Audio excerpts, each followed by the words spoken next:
Hi. Another thing I was wanting to ask, I need to put my earpiece in, is when will the EU be held to account? Like, obviously we've had Starmer go over there and hand over more for, I don't know what we got in return, to be honest. And we get to pay for the luxury of such absurd agreements.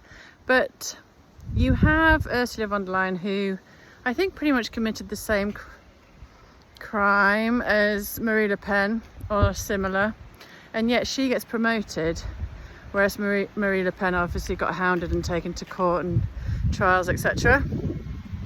You've got the EU taking an enormous amount of money, spending an enormous amount of people's money, and they're never being able to held to account. We don't know who any of these people are. They're coming up with all these rules that we know are kind of pushed down from the World Economic Forum. And then you have our democracy in Europe. And I'm really worried about our democracy because we've seen elections in Germany, elections in France, where the people vote for the right of centre, and yet somehow they manage to manipulate the results so that they keep out the popular vote and they give the people the opposite of what they wanted. You have the likes of the EU pretty much hounding, berating and bullying Hungary for daring to try and put into place policies that help their country and people. And then you have Romania, where the owner of Telegram has come out saying he's got evidence showing that the French basically were committing political interference with their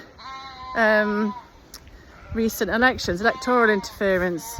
And if that's quite openly discussed about them trying to silence Conservative votes on social media, what else were they doing?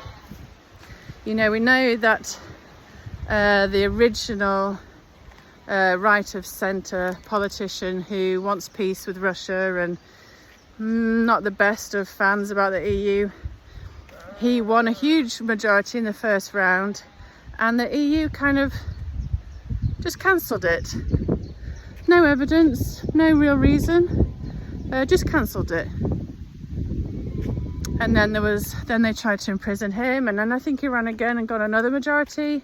I can't remember, or maybe that was his replacement, Simeon. And then the guy that was way behind, the pro-EU guy who was there waving his flag when he won, he was way behind, but then suddenly he got a good majority in the third round out of nowhere.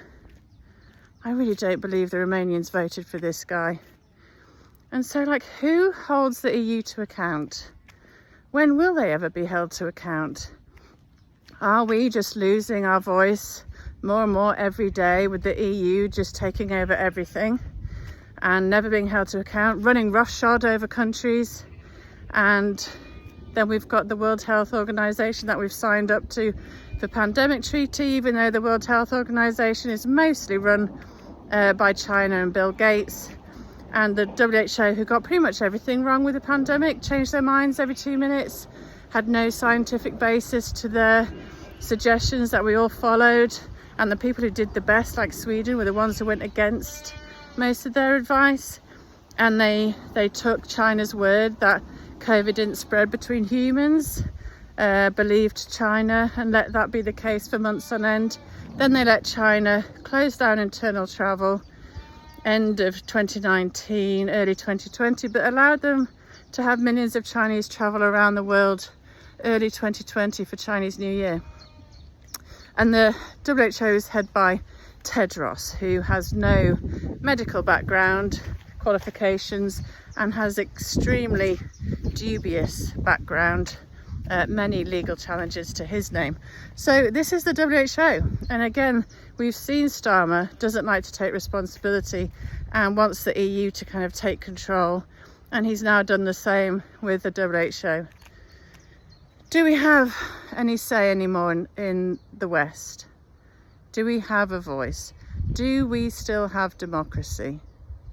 And if we have an election here in the UK in a couple of years' time, will you be able to trust it? Will you trust the vote that you're able to give, if we're able to give a vote? Will we have true democracy ever again? in the West.